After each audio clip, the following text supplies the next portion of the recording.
Assalamualaikum warahmatullahi wabarakatuh. Baiklah, pada kesempatan kali ini kami dari kelompok 2 akan menyampaikan materi tentang penggolongan hewan berdasarkan jenis makanannya. Sumber makan hewan ini bagi tiga kan? Jadi gajah, herbivora yang makan tuhan, karnivora. Kemudian ada situ. Baiklah teman-teman, di sini saya akan jelaskan mengenai detail observasi data yang sudah kita lakukan sebelumnya. Jadi dapat disimpulkan bahwa sumber makanan hewan dapat dikelompokkan menjadi dua, yaitu tumbuhan dan hewan.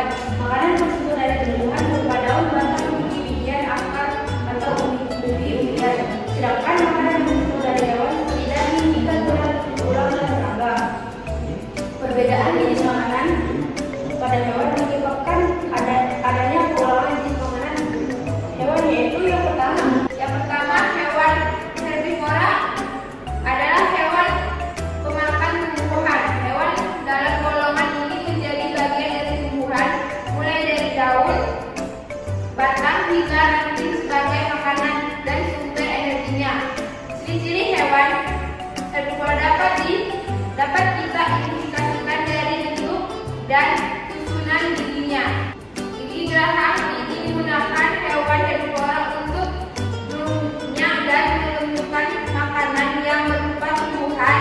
Beberapa contoh hewan herbivora yang dapat kita temukan di lingkungan kita misalnya kambing, sapi, rusa, gajah, dan lainnya. Baik, di sini saya akan menjelaskan tentang karnivora. Karnivora adalah hewan-hewan pemakan daging. Hewan dalam golongan ini menjadikan hewan lainnya sebagai makanannya. Dalam rantai makanan, hewan karnivora umumnya bertindak sebagai predator atau pemangsa. Ciri-ciri khusus dari hewan golongan karnivora adalah adanya gigi taring yang kuat dan tajam.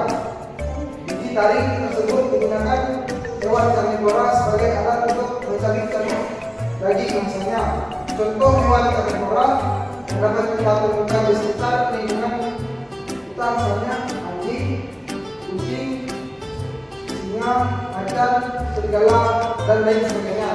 Baiklah, selanjutnya omnivora. Hewan omnivora ini adalah hewan-hewan pemakan daging dan tumbuhan, alias memakan segalanya. Manusia termasuk omnivora sejati karena manusia ini memakan daging dan tumbuhan sebagai sayuran. Ciri-ciri hewan omnivora itu memiliki gigi seri. Gigi seri ini digunakan untuk memotong makanan. Kemudian gigi taring digunakan untuk mencabik daging, sedangkan gigi geraham digunakan untuk mengunyah. Contoh dari hewan omnivora ini seperti monyet, bebek, tikus, luwak, dan lain-lainnya. Baiklah, tadi jika karnivora ketemu sama herbivora, maka herbivora akan memangsa herbivora. Kemudian, jika herbivora ini bertemu sama omnivora, maka mereka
Assalamualaikum.